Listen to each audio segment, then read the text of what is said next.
How exceptional is Rwanda, or is there something intrinsic to these sort of fundamental challenges that a country goes through? There's also references, question back to Syria and Iraq, these really sort of devastated places.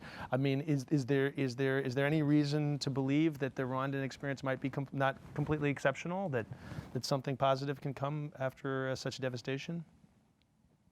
I think we use it as an example. It is certainly exceptional. I think we use it as an example because it's not been the typical experience, right? Mm-hmm. So, and this sort of connects with both Erko and Steve's points, which are that there's a very big difference between what is measurable and what we can see, sort of, the de jure kind of environment and what's actually happening.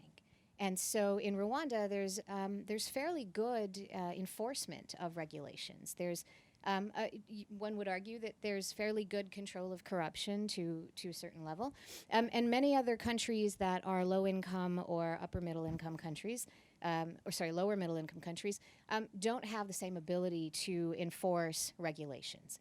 And so what you see in some of the countries that Erko is talking about is that you have maybe exceptionally good and clear regulations on the books, but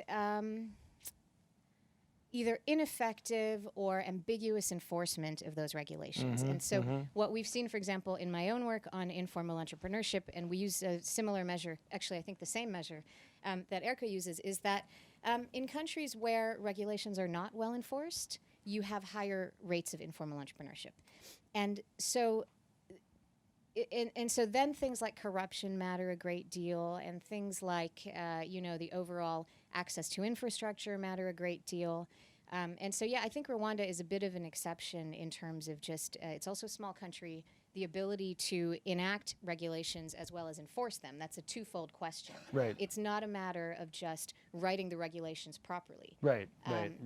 And so in most countries, you're going to have a fairly easy time doing this part, the de jure part, but the de facto part is a problem.